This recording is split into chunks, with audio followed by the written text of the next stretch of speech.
بسم الله الرحمن الرحيم ومن أعرض عن ذكري فإن له معيشة ضنكا ونحشره يوم القيامة أعمى قال رب لم حشرتني أعمى وقد كنت بصيرا قال كذلك أتتك آياتنا فنسيتها وكذلك اليوم تنسى قال النبي صلى الله عليه وسلم يا أبا ذر جدد السفينة فإن البحر عميق وكما قال عليه الصلاة والسلام اللهم صل على سيدنا محمد وعلى آل سيدنا محمد وبارك وسلم اللهم صل على سيدنا محمد وعلى آل سيدنا محمد وبارك وسلم اللهم صل على سيدنا محمد وعلى آل سيدنا محمد وبارك وسلم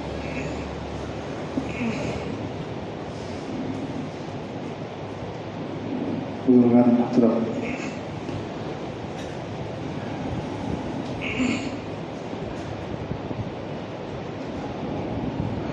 اللہ رب العزت نے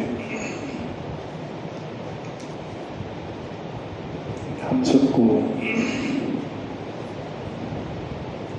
قرآن مجید جیسی چیز عطا فرما کر بہت بڑا احسان کیا ہے۔ قرآن پاک میں ایک سورت ہے سورہ طٰہٰ، اس میں اللہ تعالیٰ نے دو چیزوں کا ذکر کیا ہے، ایک تو ہے ذکر اور ایک ہے نسیان۔ انسان کو بار بار اللہ تعالیٰ کی طرف سے نصیحت کی جاتی ہے، یاد دلایا جاتا ہے، تذکیر کی جاتی ہے، اور انسان کی عادت نسیان ہے، بھول جانا، غفلت کرنا، غفلت میں پڑ جانا۔ اللہ تعالیٰ کی طرف سے بار بار ایسے موقع، ایسی گھڑیاں، کچھ اوقات لائے جاتے ہیں کہ انسان کو نصیحت ہو جائے، انسان یاد کر لے، انسان غفلت چھوڑ دے، لیکن انسان نسیان کی اس کو عادت ہے، وہ بھول جاتا ہے، غفلت میں پڑ جاتا ہے۔ اس لیے سورہ طٰہٰ میں اللہ تعالیٰ نے 8 جگہ یاد دلانے کا، ذکر اور تذکیر کا تذکرہ کیا ہے، اور 8 جگہ بھول جانے کا تذکرہ کیا ہے۔ تو رمضان مبارک کا جو مہینہ ہے اس میں سارے مسلمان اللہ کی یاد میں رہتے ہیں، نصیحت میں رہتے ہیں، آخرت کی یاد میں رہتے ہیں، ایمان والے اعمال میں رہتے ہیں، لیکن جیسے ہی رمضان گزر جاتا ہے تو پھر نسیان، بھول، غفلت، گناہ غالب آ جاتے ہیں۔ تو رمضان کا مہینہ تو سب کے سب قرآن ہاتھ میں ہے، آنکھوں میں آنسو ہے، دل میں اللہ کا خوف اور لرزہ طاری ہو جاتا ہے، ہاتھ خرچ کرنے میں لگ جاتے ہیں، زبان اللہ کی یاد میں لگ جاتی ہے، پیر مسجدوں کی طرف چلنے میں لگ جاتے ہیں۔ رمضان میں تو ہمارا اور سب مسلمانوں کا یہ حال ہوتا ہے، لیکن جیسے ہی رمضان گزر گیا غفلت غالب آ گئی، قرآن اٹھا کر رکھ دیتے ہیں، دعا اور ذکر بھول جاتے ہیں، نمازیں، فرض نمازوں کو چھوڑنے لگ جاتے ہیں۔ اس لیے رمضان میں جو اعمال کیے تھے پوری زندگی ان پر استقامت کی ضرورت ہے۔ کچھ اعمال ایسے ہیں، علماء نے لکھا ہے کہ کچھ اعمال، چند اعمال ایسے ہیں کہ اگر انسان ان کی پابند کر لے، ان کی پابندی اگر ہو جائے تو پورے اطاعتیں اور پورے دین کے اعمال آسان ہو جاتے ہیں۔ ان چند اعمال کی اگر پابندی کر لی جائے، اور چند گناہ ایسے ہیں، اہم گناہ، کہ اگر ان سے اگر بچ جائے تو پھر پورے گناہ سے بچنا آسان ہو جاتا ہے۔ تو آج کی اس مبارک دن میں، مبارک موقع پر ہم ان چند اعمال کا تذکرہ کریں گے اور چند گناہوں کا تذکرہ کریں گے۔ یہ بہت اہم چیزیں ہیں۔ سب سے پہلا مفید عمل، دین کا علم حاصل کرنا اور نیک لوگوں کے ساتھ رہنا۔ سب سے پہلا مفید عمل کیا ہے؟ دین کا علم جتنی ضرورت ہے جتنا ضروری ہے اتنا دین کا علم حاصل کرنا اور نیک لوگوں کے ساتھ، اچھے لوگوں کی صحبت، کیونکہ انسان جن کے ساتھ رہتا ہے ان کا اثر انسان کے اندر خود بخود آ جاتا ہے۔ یہ انسان کے اندر صفت ہے کہ انسان جس کے ساتھ رہے گا اس کا اثر، اس کی ساری خوبیوں اور عادتوں کو وہ خود بخود اپنا لے گا، چاہے نہ چاہے، خواہی نہ خواہی۔ وہ جیسے لوگوں کے ساتھ رہتا ہے ویسے اثرات، ویسے اعمال اس کے اندر پیدا ہو جاتے ہیں۔ اس لیے دین کا ضروری علم اور ضرورت والا علم حاصل کرنا اور اچھے لوگوں کی صحبت، خاص طور سے مشائخ، علماء، بزرگان دین کی صحبت، کہ اس کی وجہ سے ہمارے لیے گناہوں سے بچنا آسان ہو جائے گا، نیکی والی زندگی آسان ہو جائے گی۔ یہ سب سے پہلا مفید عمل ہے جو بہت ضروری ہے۔ دوسرا مفید عمل ہے کہ جس کی وجہ سے پوری زندگی نیکیوں پر آ جائیں گی، وہ نماز کی پابندی ہے۔ نماز کے بارے میں ہم سنتے رہتے ہیں کہ نماز کتنی زیادہ ضروری ہے، تو فرض نماز کی پابندی اور جماعت کے ساتھ پابندی، فرض نماز کی پابندی اور جماعت کے ساتھ۔ مردوں کے لیے جماعت کی نماز ضروری ہے۔ ہاں اگر مجبوری میں کبھی کسی تقاضے کی وجہ سے، کسی کام کی وجہ سے جماعت چھوٹ گئی، لیکن نماز نہ چھوٹے۔ نماز کا جو وقت ہے، جتنے گھنٹے نماز کا وقت رہتا ہے، اس وقت کے اندر ہر حال میں نماز ادا کر لیں۔ جیسے فجر کا وقت عام طور پر 1 گھنٹہ رہتا ہے، تو اس 1 گھنٹے میں ہماری نماز ہو ہی جانا چاہیے، اس سے آگے نہ بڑھے، قضا نہ ہو جائے۔ ظہر کا وقت 3 گھنٹے 4 گھنٹے رہتا ہے، تو اس وقت کے اندر نماز ہر حال میں ہو جائے، نماز چھوٹے نہیں، نماز قضا نہ ہو۔ تو نماز کا ٹائم معلوم کر لیں اور نماز کی پابندی جماعت کے ساتھ، اور اگر جماعت چھوٹ گئی پھر بھی نماز کبھی بھی نہیں چھوٹنی چاہیے، کیونکہ نماز کے اندر تاثیر ہے، پوری زندگی پر اس کا اثر پھیلتا ہے۔ اس کے اندر تاثیر ایسی ہے کہ نماز ہم مسجد میں ادا کرتے ہیں، لیکن اس کا اثر ہمارے کاروبار میں، گھر میں، اولاد میں، بیوی بچوں میں، ہر جگہ ہماری نماز کا اثر پھیلے گا۔ اللہ تعالیٰ نے اس میں اتنی طاقت رکھی ہے۔ اس لیے دوسرا مفید عمل جو ہر مسلمان کے لیے ہمیشہ ضروری ہے تو وہ نماز کی پابندی۔ یاد رکھیں، رمضان تو چلا گیا لیکن نماز نہیں چلی گئی، نماز چلی نہیں گئی ہے۔ رمضان گیا ہے، نماز نہیں گئی۔ نماز تو 12 مہینے ہیں، صرف رمضان میں نہیں ہے۔ اس لیے یہ ہمیشہ ذہن میں رکھیں کہ نماز کسی بھی حال میں نہ چھوٹے۔ دوسرا مفید عمل، اہم عمل، کہ اس کی بہت تاثیر ہے، اس میں بہت سارے مسئلوں کا حل، دینی، دنیاوی، آخرت کے، جسمانی، روحانی، تمام مسئلوں کا حل اللہ تعالیٰ نے نماز میں رکھا ہے۔ تو دوسرا مفید عمل ہے نماز کی پابندی۔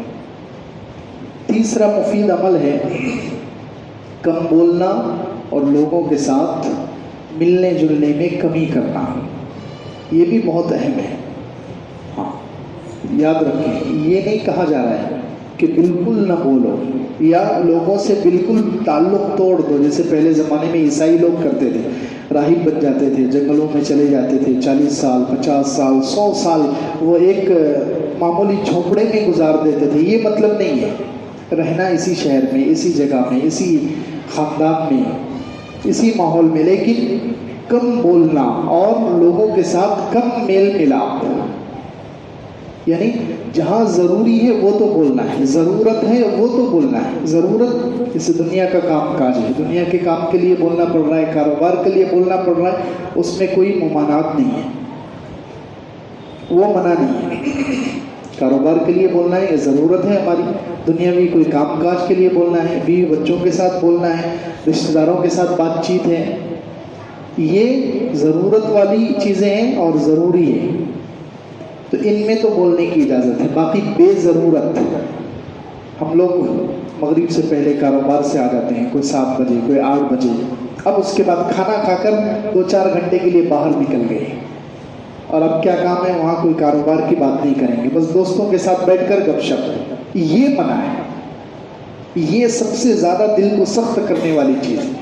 علماء نے لکھا ہے سب سے زیادہ دل جو سخت ہوتا ہے وہ زبان کے غلط استعمال سے ہوتا ہے۔ سخت ہو جاتا ہے، پھر رونا نہیں آتا، پھر کسی چیز سے نصیحت انسان نہیں پکڑ سکتا۔ غفلت سب سے زیادہ دل سخت ہوتا ہے زیادہ بولنے سے۔ اس لیے پہلے زمانے میں جو خانقاہیں ہوتی تھی، بزرگوں کے پاس لوگ جا کر رہتے تھے، شیخ زکریا رحمۃ اللہ علیہ، مولانا اشرف علی تھانوی رحمۃ اللہ علیہ، تو ان کے بارے میں لکھا ہوا ہے کہ یہ بزرگان دین کیا کرتے تھے، جو بھی ان کے پاس اصلاح کے لیے آتا تھا، 40 دن یا 2 مہینے 3 مہینے 1 مہینہ، جو بھی ان کے پاس اصلاح کے لیے آتا تھا، وہ کھانے پر پابندی نہیں لگاتے تھے، سونے پر پابندی نہیں لگاتے تھے، ان کے پاس سب سے زیادہ پابندی تھی بولنے پر، کہ آپ اتنے دن ہمارے پاس رہیں گے، آپ کو ایک لفظ بھی ایکسٹرا ضرورت سے زیادہ نہیں بولنا ہے، آپ کا کھانا آپ کے پاس پہنچ جائے گا، وقت پر آپ کو سونے ملے گا، لیکن زبان غلط مت چلاؤ۔ زیادہ بولنے سے دل بہت زیادہ سخت ہو جاتا ہے، پھر انسان کے اوپر کوئی چیز، کوئی نصیحت، کوئی قرآن کی آیت، کوئی حدیث اثر نہیں کرتی، دل سخت ہو جاتا ہے۔ اس لیے بہت زیادہ ضروری چیز، آج کے زمانے میں بولنے کی عادت ہمیں پڑ گئی، زبان پر کنٹرول۔ ہمارے شیخ حضرت محمد سلمان صاحب بجنوری دامت برکاتہ فرماتے ہیں کہ جیسے انسان جو ہے ہاتھ اور پیر بغیر ضرورت کے نہیں چلاتا، کسی کو دیکھا ہے گھر میں بیٹھا ہوا ہے اور ہاتھ چلا رہا ہے، ہاتھ وہی چلاتا ہے آدمی جہاں ضرورت ہو، ہے نہیں، جہاں ضرورت ہے کسی کام کے لیے کوئی پکڑنا ہے، کچھ چیز دینی ہے، وہیں ہاتھ چلاتا ہے، اگر ضرورت نہیں ہے تو آدمی ہاتھ خاموش رکھے گا، اپنی جگہ پر رکھے گا۔ لیکن زبان کے بارے میں ہم یہ نہیں سوچتے، زبان بے ضرورت چلاتے رہتے ہیں، زبان بے ضرورت چلائیں گے، بس چلاتے رہیں گے، کچھ نہ کچھ بولنا ہے نہیں۔ تو یہ بہت اہم عادت ہے، کم بولنا اور لوگوں کے ساتھ کم میل جول رکھنا۔ لوگوں کے ساتھ جتنا میل جول رکھیں گے زیادہ بولنا پڑے گا، پھر ایک دوسرے کے اثرات آتے ہیں، اتنا انسان کے اثر و قبول کرتا ہے کہ حضور صلی اللہ علیہ وسلم دیکھیں، نبی ہیں، سارے نبیوں کے سردار ہیں، لوگوں کے ساتھ میل ملاپ کا اثر کتنا انسان کا دل قبول کرتا ہے۔ حضور اقدس صلی اللہ علیہ وسلم کون ہے؟ سارے نبیوں کے سردار ہیں، تو حضور صلی اللہ علیہ وسلم کے مبارک دل، ان کا مبارک دل کتنا نورانی ہوگا، کتنا صاف شفاف، لیکن حضور صلی اللہ علیہ وسلم کے دل پر بھی صحابہ کرام کے ساتھ، لوگوں کے ساتھ ملنے جلنے کا اثر پڑتا تھا۔ ایک مرتبہ فجر کی نماز پڑھا ہے، فجر کی نماز پڑھاتے ہوئے حضور صلی اللہ علیہ وسلم سے غلطی ہو گئی، نماز میں غلطی ہو گئی، جیسے ہی نماز ختم ہوئی حضور صلی اللہ علیہ وسلم نے ارشاد فرمایا کہ تم میں سے کچھ لوگ میرے پیچھے نماز پڑھتے ہیں لیکن طہارت کا زیادہ اہتمام نہیں کرتے، اس کی وجہ سے میری قرات میں گڑبڑ ہو جاتی ہے۔ اللہ اکبر، نماز میں کیونکہ ایک ساتھ کھڑے رہتے ہیں امام اور مقتدی، تو صرف اتنی دیر ساتھ میں کھڑے رہے تو کسی کی طہارت میں کچھ کمی ہوگی، تو حضور صلی اللہ علیہ وسلم نے فرمایا کہ تمہارا اثر میرے اوپر پڑا اور جس کی وجہ سے میری نماز میں غلطی ہو گئی۔ اتنا لوگوں کے ساتھ رہنے کا، صرف اتنی دیر نماز کے لیے رہے حضور صلی اللہ علیہ وسلم، تو ان پر اثر پڑا ہے۔ تو ہم لوگوں پر، ہم 2-2 گھنٹے 1-1 گھنٹہ روزانہ 3-3 4-4 گھنٹے لوگوں کے ساتھ میل ملاپ رکھیں گے تو دل میں کتنی سختی اور کیا کیا پیدا ہوگا۔ بے ضرورت نہیں رکھنا ہے، جہاں ضرورت ہو، کاروباری مسئلہ ہے یا رشتہ داروں کے ساتھ میل ملاپ، ملنا جلنا ہے، یہ تو شریعت نے اس کی اجازت دی، لیکن اس کے علاوہ بے ضرورت بس یہاں چلے گئے، وہاں چلے گئے، ان کے ساتھ بیٹھے، ان کے ساتھ بیٹھے، دن بھر میں ہمارا جتنا زائد وقت ہے کاروبار کے علاوہ وہ پورا اس میں گزر جاتا ہے۔ یہ بہت خطرناک چیز ہے۔ تو اس لیے تیسرا فائدہ مند اور اہم عمل ہر مسلمان کے لیے جو ضروری ہے وہ کم بولنا اور لوگوں سے کم ملنا جلنا۔ اس پر ایک حدیث سنیں، ترمذی شریف میں یہ حدیث ہے۔ ایک صحابی آیا، انہوں نے حضور صلی اللہ علیہ وسلم سے پوچھا، من نجات یا رسول اللہ، اللہ کے رسول صلی اللہ علیہ وسلم نجات کا کوئی نسخہ بتائیے کہ میں نجات پا جاؤں، دنیا میں بھی آخرت میں بھی مجھے نجات مل جائے، جہنم سے میں نجات پا جاؤں، اللہ کے عذاب سے میں بچ جاؤں، اس کا کوئی نسخہ ہے؟ حضور صلی اللہ علیہ وسلم نے کیا ارشاد فرمایا؟ سب سے پہلا جملہ، املک علیک لسانک، اپنی زبان پر قابو رکھو۔ دیکھیے وہی بات آ گئی، سب سے پہلا نسخہ کیا ہے؟ نجات پانے کا، عذاب سے اور جہنم سے اور اللہ کے غصے سے نجات پانا ہے، تو اس کا سب سے پہلا نسخہ کیا ہے کہ اپنی زبان پر کنٹرول رکھو، یعنی بے ضرورت بلا وجہ مت بولو، املک علیک لسانک۔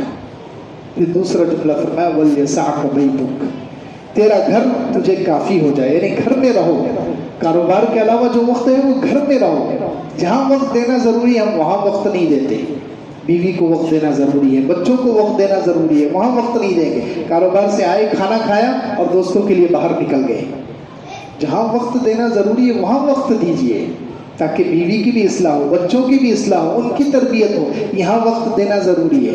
دوستوں کے ساتھ بلا وجہ ایک ایک دو گھنٹے روز گزارنا یہ کوئی ضروری بات نہیں ہے۔ تو فرمایا وَلْيَسَعْكَ بَيْتُكَ، تیرا گھر تجھے کافی ہو جائے۔ اور تیسرا فرمایا وَابْكِ عَلَىٰ خَطِيئَتِكَ، اپنے گناہوں پر رویا کر، اپنے گناہوں پر رویا کر۔ تو تیسرا یہ مفید عمل ہے، کم بولنا اور لوگوں کے ساتھ کم میل ملاپ، یعنی ضرورت پورتا، جتنی ضرورت ہے اتنا ملو، اتنا بولو، اس کے علاوہ ایکسٹرا میل ملاپ، ایکسٹرا بولنا یہ بہت نقصان دہ چیز ہے۔ تیسرا مفید عمل یہ ہے۔ چوتھا مفید عمل ہے، یہ پوری زندگی کے لیے بتایا جا رہا ہے، جیسے ہم نے رمضان گزارا ہے پوری زندگی ایسی گزارنی ہے، اس کے لیے یہ اعمال بتلائے جا رہے ہیں۔ چوتھا عمل ہے محاسبہ اور مراقبہ۔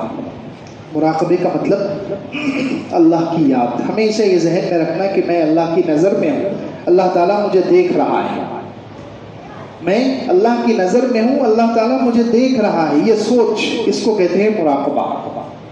یہ سوچ ہمیشہ ذہن میں رہے کہ اللہ تعالیٰ مجھے دیکھ رہا ہے، میں گھر میں ہوں، میں تنہائی میں ہوں، میں بازار میں ہوں، میں مجمع میں ہوں، میں اجالے میں ہوں، اندھیرے میں ہوں، دن میں ہوں، رات میں ہوں، جہاں بھی ہوں میں اللہ تعالیٰ کی نظر میں ہوں۔ ان ربک لبالمرصاد، مجھے اللہ تعالیٰ دیکھ رہے ہیں، میں کوئی بھی غلط کام نہیں کر سکتا۔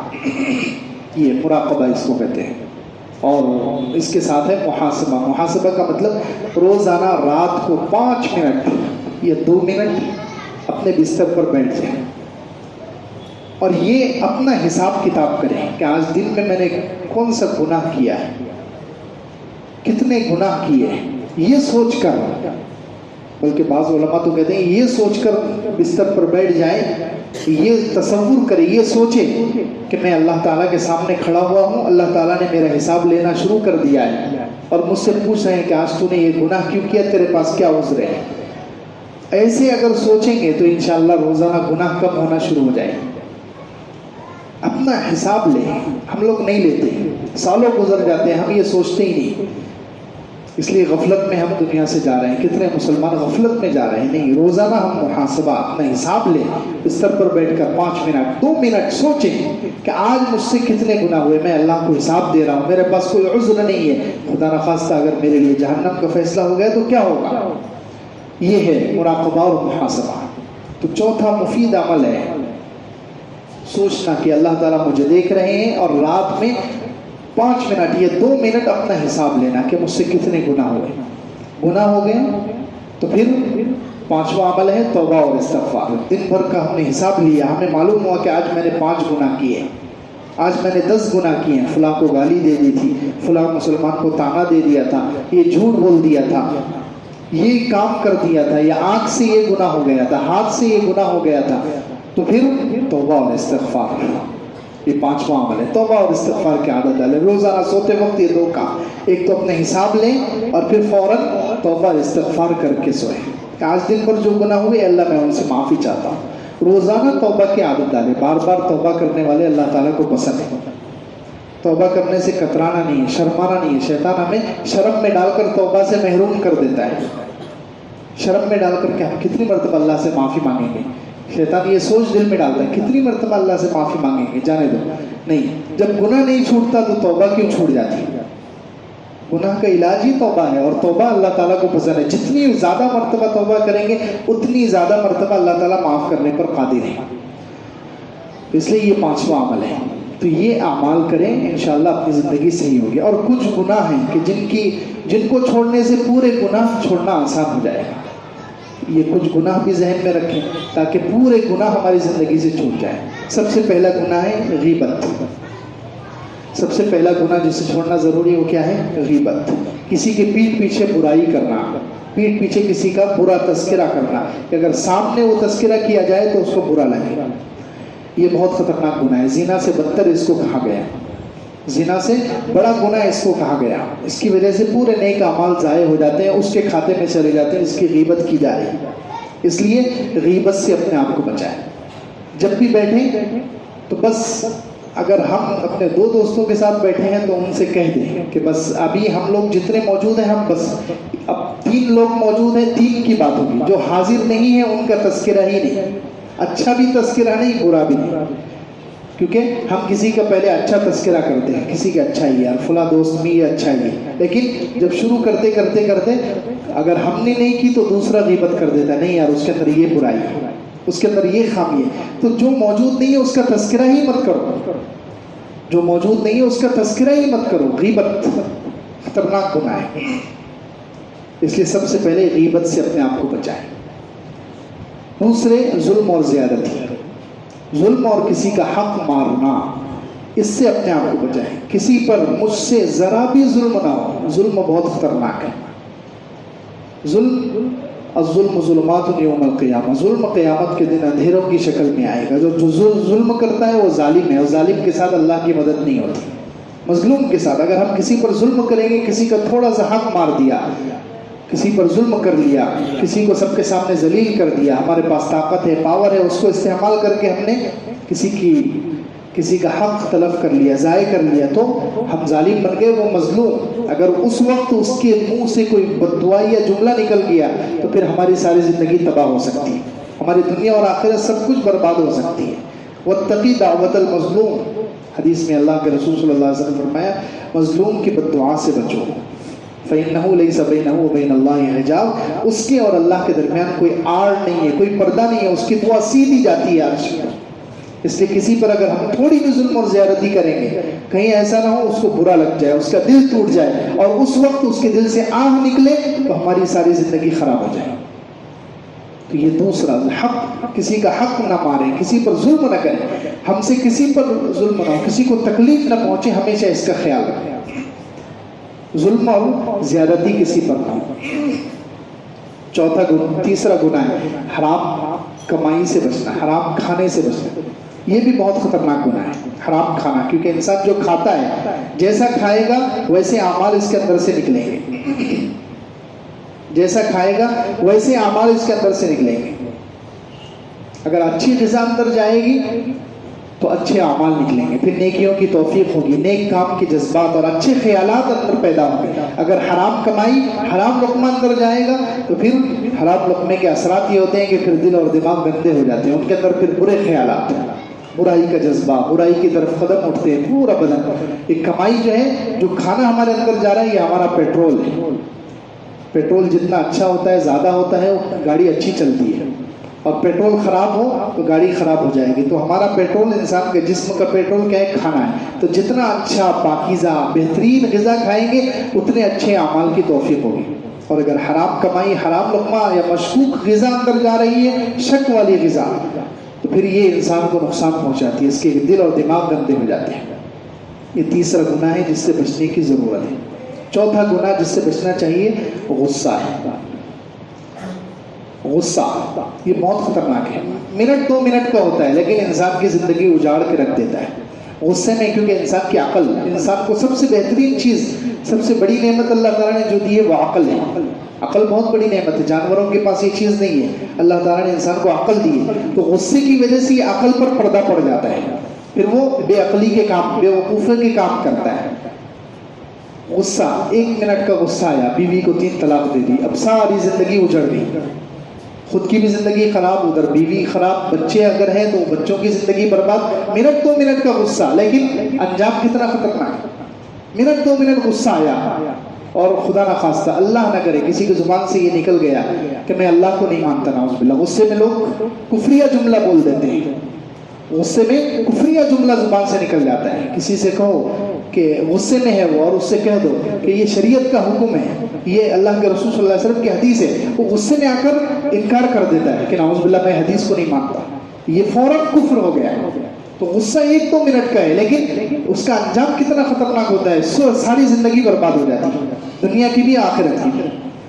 اس لیے غصے پر کنٹرول ہے، غصے سے اپنے آپ کو بچائیں، یہ بڑی خطرناک چیز ہے۔ غصے میں منٹ 2 منٹ میں انسان کہاں سے کہاں پہنچ جاتا ہے۔ 5واں گناہ جو بڑا خطرناک ہے، وہ اپنے آپ کو بڑا سمجھنا، دوسروں کو حقیر سمجھنا، جس کو کہتے ہیں تکبر۔ اپنے آپ کو بڑا سمجھنا، دوسروں کو حقیر سمجھنا، یہ بھی بڑا خطرناک گناہ ہے۔ تکبر کا ایک ذرہ جس کے دل میں ہوگا، حدیث پاک میں ہے کہ وہ جنت میں داخل نہیں ہو سکتا۔ لا يدخل الجنت من كان في قلبه مثقال ذرة من کبر۔ کہ جس کے دل میں ایک ذرہ برابر تکبر کا حصہ ہوگا تو وہ کہاں جائے گا؟ جہنم میں جائے گا، چاہے کتنا بھی بڑا نمازی ہو، کتنا ہی قرآن کی تلاوت کرنے والا ہو، کتنا ہی نیک ہو، تکبر کا ایک ذرہ ہے تو پہلے جہنم میں جائے گا، وہاں اس کے دل سے وہ تکبر کا ذرہ دھویا جائے گا، آگ سے اس کو صاف کیا جائے گا، پھر جنت میں جائے گا۔ کتنی خطرناک چیز ہے تکبر، اپنے آپ کو اچھا سمجھنا، دوسروں کو حقیر سمجھنا، کسی بھی مسلمان۔ تو یہ بڑے بڑے گناہ ہیں، ان سے اگر بچ جائیں تو انشاءاللہ پھر دوسرے گناہوں سے بچنا آسان ہو جائے گا۔ اس لیے ہم اپنی زندگی جیسے ہم نے رمضان میں گزاری ہے، استقامت کے ساتھ پوری زندگی اعمال کریں، پوری زندگی کے لیے دین ہے۔